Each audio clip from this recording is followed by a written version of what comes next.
Hello dear students. आज के इस लेक्चर के अंदर हम चैप्टर नंबर 3 के इलास्ट्रेशन स्टार्ट कर रहे हैं। इलास्ट्रेशन नंबर 1 डिटेल हमने यहाँ पे लिख दी है, देख सकते हो। कोई car O2P and O2Q via P move कर रही है, जो उसका स्ट्रेट लाइन पाथ है। कार जब O से P तक जाएगी तो उसका टाइम होगा 18 सेकंड, और जब P से Q आएगी तो वो टाइम होगा 6 सेकंड।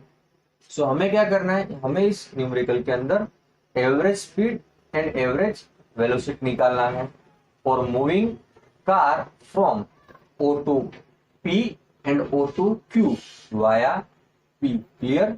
सो स्टार्ट करते हैं answer. For car moving O to P, हमारी कार कहां जा रही है भाई? O से P तक जाएगी। तो बच्चों हमें क्या चाहिए?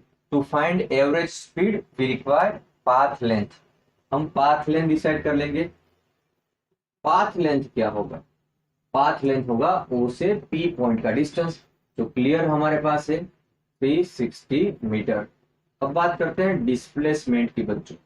तो डिस्प्लेसमेंट क्या होगा? Final position of P minus initial position, तो होगा 360 again 360। Clear? Now will find average speed बच्चों। एवरेज स्पीड का क्या होगा फॉर्मूला? वो होता है path length upon time. Clear? हाँ, पाथ लेंथ की वैल्यू होगी 360 और टाइम क्या लगेगा?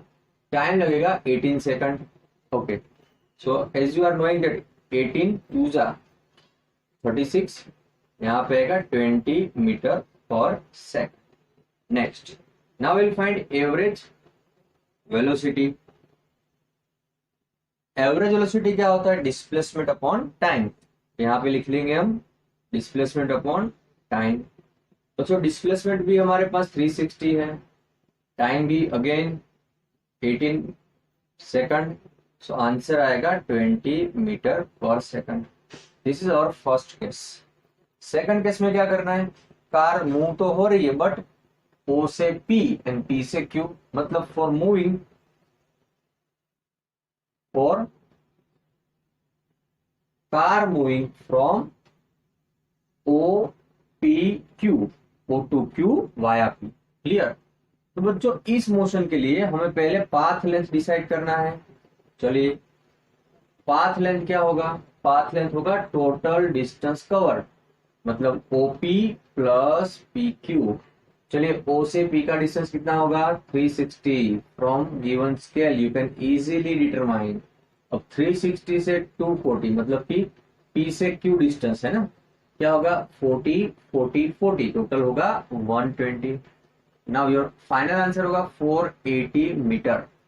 ये हो गया path length from O to Q via P। अब बात करते हैं डिस्प्लेसमेंट की बच्चों। डिस्प्लेसमेंट तो आपको पता है क्या होता है? Final position minus initial position, जिसे हम डिस्प्लेसमेंट बोलते हैं। तो बच्चों यहाँ पे फाइनल पोजीशन हमारा 240 है और इनिशियल था 0, मतलब कि 240 माइनस 0 240 मीटर। डिस्प्लेसमेंट भी आ गया, पाथ लेंथ भी आ गया। अब बात करते हैं एवरेज स्पीड की। तो एवरेज स्पीड का फॉर्मूला क्या था?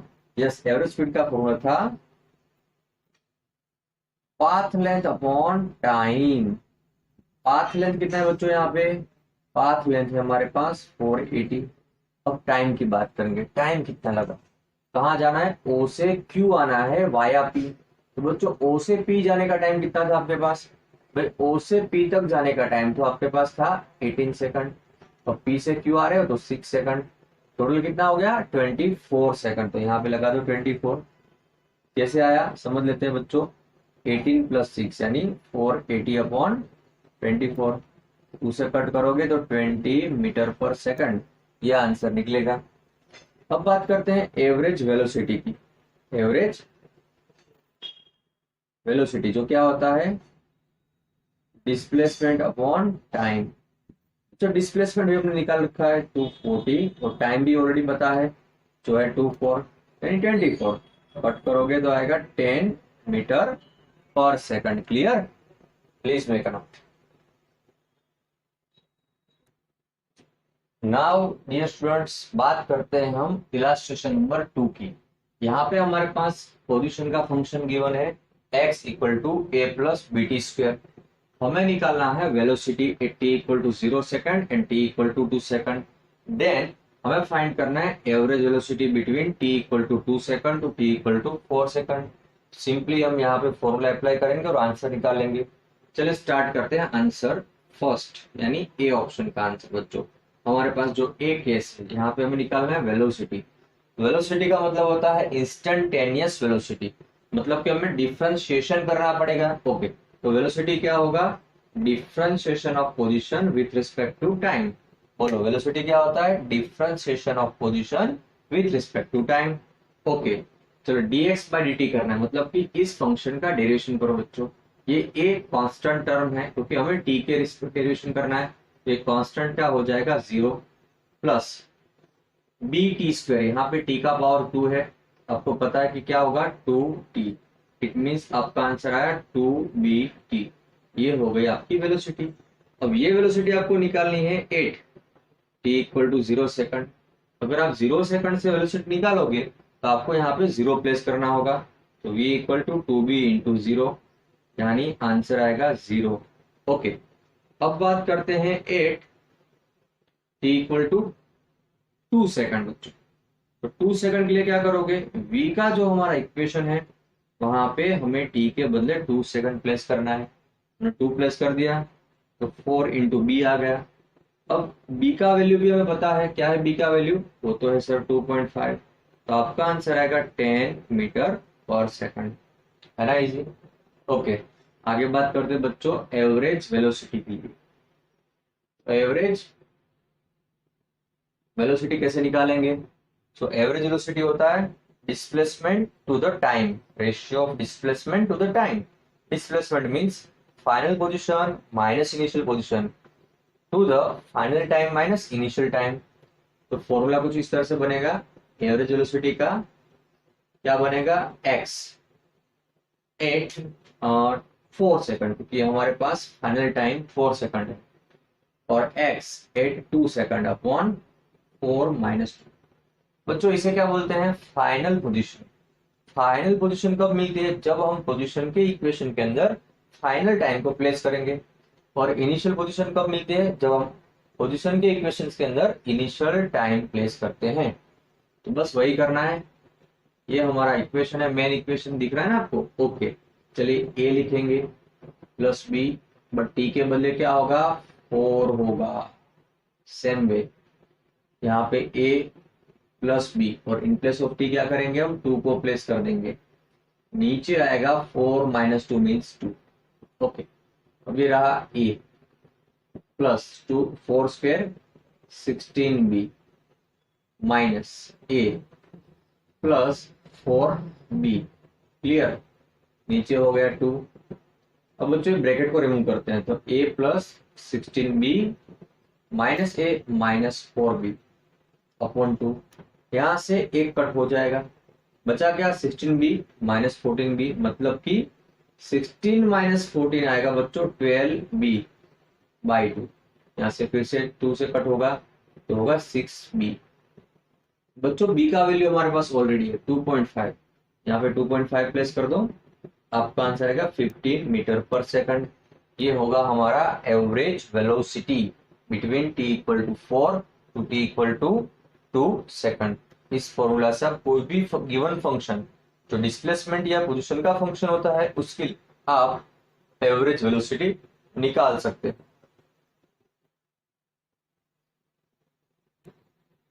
अब बच्चों बढ़ते हैं इलस्ट्रेशन नंबर 3 की ओर। इस इलस्ट्रेशन के अंदर हमें equation of motion with constant acceleration derive करने हैं विथ मेथड ऑफ कैलकुलस।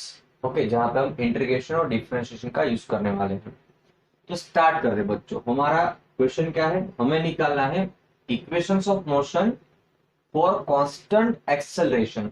तो स्टार्ट करते हैं एक्सेलरेशन के इक्वेशन से। इक्वेशन होगा a dv बाई dt।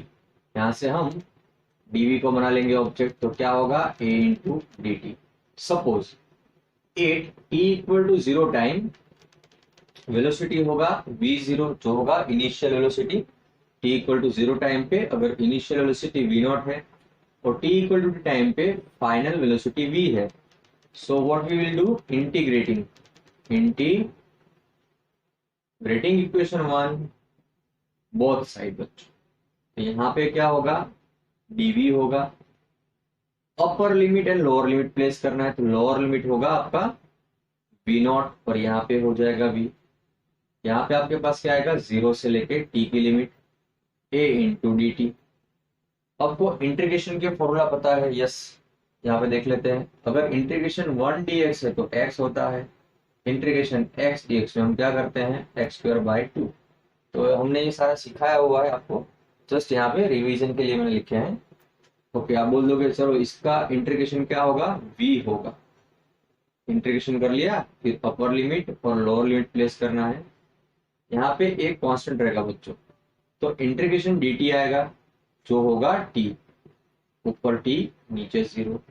चलिए आफ्टर इंटीग्रेशन क्या करना होता है, हमें ब्रैकेट में जो हमारे पास वेरिएबल होते हैं वहां पे हमें लिमिट्स को प्लेस करना होता है। तो यहाँ पे v लगा दो, माइनस वी 0, यहाँ पे a t माइनस 0। तो यहाँ पे हो जाएगा v minus v 0 equal to a t. v को बना दिया ऑब्जेक्ट तो v naught plus a t. ये हो गया हमारा first equation of constant accelerating motion.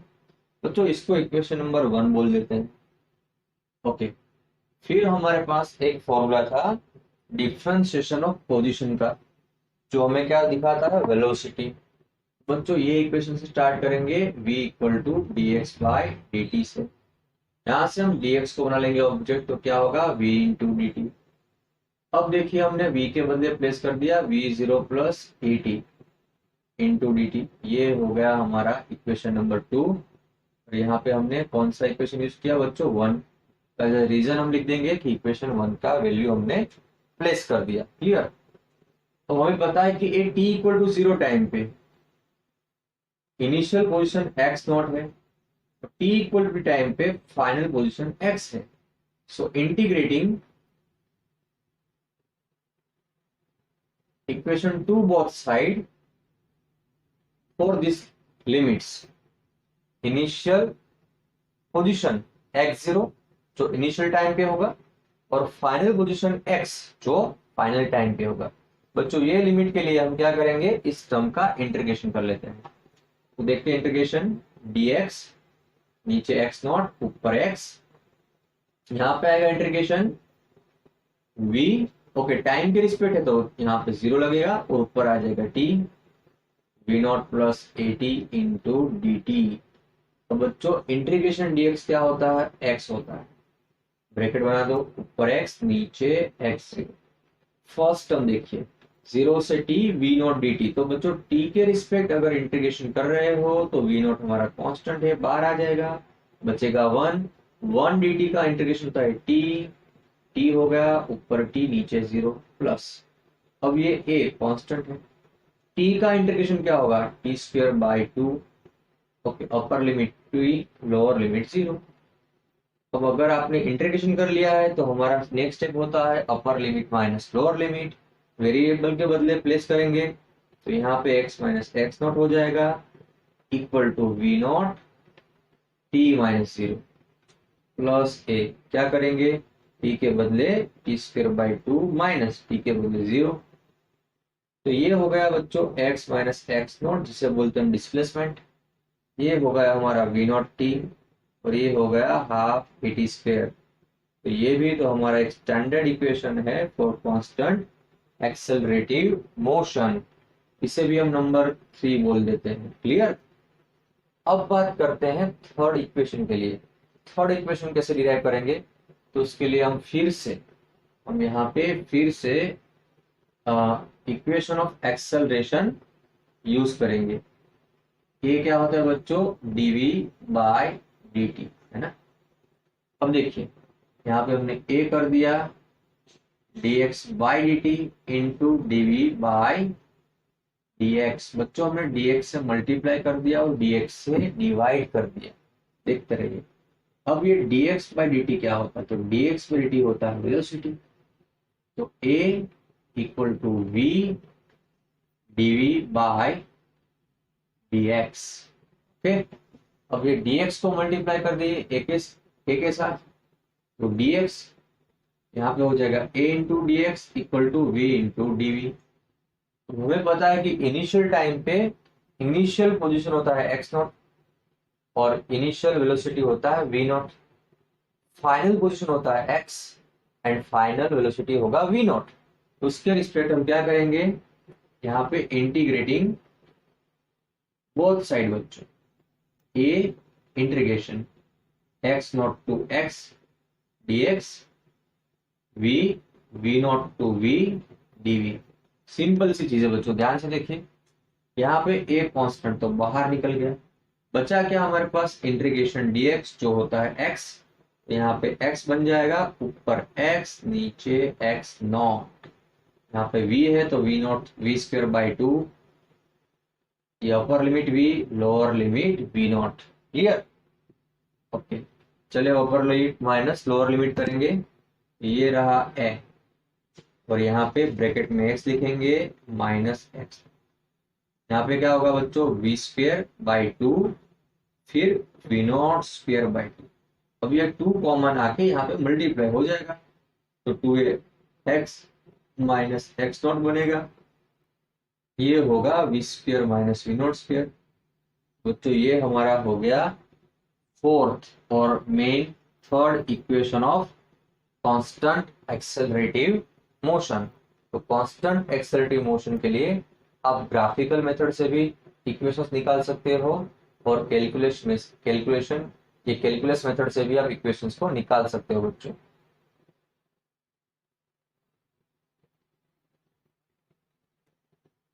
अब बच्चों बात करेंगे इलस्ट्रेशन नंबर 3.4 की। क्वेश्चन कुछ इस तरह से है, a ball is thrown vertically upward with a velocity 20 metre पर second from the top of a multi-story building. The height of the point from where the ball is thrown is 25 meter from the ground. How high will be ball rise and how long will it be before ball hits the ground? G is 10 meter per second square. तो बच्चों question के अंदर जो information है उसे हम यहाँ पे नोट कर लेंगे। हमारे पास एक मल्टी स्टोरी बिल्डिंग है, सपोज ये रहा मल्टी स्टोरी बिल्डिंग, इसका हाइट इनिशियल हाइट हम लेंगे 25 मीटर। ओके, अब इस मल्टी स्टोरी बिल्डिंग की टॉप से हम किसी बॉल को अपवर्ड थ्रो कर रहे हैं, अपवर्ड जाएगा और वापस में तो नीचे आने वाला है। ओके, तो जब वो अपवर्ड जा रहा है तो उसने टोटल ग्राउंड से टोटल कितनी हाइट ऑक्यूपाई कर दी, तो हमें बच्चों ये हाइट निकालना होगा जो होगा h2, और हम h1 और h2 का एडिशन कर लेंगे, हमें क्या मिलेगा, टोटल हाइट मिल जाएगा। तो हमें टोटल टाइम भी फाइंड करना है, how much it will take to come at the ground. बच्चों वो ऊपर जाएगा तो वही टाइम होगा उसका t1, और जब नीचे आएगा इस हाइट से तो वो टाइम ले लेंगे हम t2, दोनों का एडिशन कर लेंगे, हमें मिल जाएगा टाइम। क्लियर है? अब अपवर्ड गोइंग मोशन या downward motion, it means vertical motion के लिए हमने इक्वेशंस को ऑलरेडी डिराइव करा हुआ है, हम उसी का यहाँ पे यूटिलाइजेशन करेंगे। देखते हैं कैसे। तो first of all given information note down कर लो बच्चों। h1 हमारे पास था 25 मीटर, इनिशियल v नॉट यानी इनिशियल वेलोसिटी हमें गिवन है 20 मीटर पर सेकंड, और ग्रेविटेशनल एक्सेलरेशन क्या है 10 मीटर पर second. Clear? Now first of all for upward going motion, ball कहां जा रहा है, अपवर्ड गोइंग मोशन, तो देख लेते हैं for upward going motion. Okay, what is time taken to reach at the maximum height? Time taken to reach at the maximum height क्या होता है बच्चों, v naught by g. V naught तो हमारे पास 20 है, तो जी 10 मतलब 2 सेकंड हो गए, सेकंड थी तो टाइम था। अब आएगा हाइट, हाइट का नोटेशन मैंने दे दिया है h2, तो हमें ये हाइट भी निकालना है कि कितना हाइट ऑक्यूपाई करेगा बच्चों, तो हाइट का फॉर्मूला भी हमने डिराइव करा था 2। ओके, हाइट का फॉर्मूला तो क्या होगा, we naught square by 2g। क्या होता है बच्चों, v naught square by 2g। V naught कितना है हमारे पास, वी नॉट है 20, तो 20 स्क्वायर बाई 2 इंटू जी यानी 10 कर लेंगे, तो 2 इंटू 10 20, वन टाइम कैंसल, आपका आंसर आएगा 20 metre. So in this case total height from ground क्या होगा बच्चों, h होगा, जो h1 और h2 का एडिशन होगा और वो होगा 45 मीटर। ये जो बॉल है ना वो ग्राउंड से टोटल 45 मीटर हाइट को ऑक्यूपाई करेगा। अब वो 45 मीटर से नीचे आ रहा है, सुनो कहां से आ रहा है, 45 मीटर से नीचे आ रहा है। तो 4 डाउनवर्ड मोशन बच्चों, हमें निकालना है नीचे आने का टाइम, वो हमारे पास इक्वेशन ऑलरेडी है, अंडर रूट 2h/g, ये भी हमने डिराइव करा हुआ है। ओके, अगर बच्चों हम इसी इक्वेशंस को यहाँ पे फिर से डिराइव करते हैं तो लेंथ खाली इंक्रीज हो जाएगी, सम की लेंथ बढ़ जाएगी। ओके, इससे अच्छा आप डायरेक्टली इसको यूज कर लो। 2 h कितना है, तो h है 45 मीटर अपॉन g 10, 245 होता है 90 अपॉन 10, 0 कट कर लिया, तो ये आंसर आएगा 3 second. It means ball will take t equal to t1 plus t2, it means 2 plus 3 5 second to reach at the ground. बच्चों ये बॉल को नीचे आने के लिए टोटल 5 सेकंड का टाइम लगने वाला है।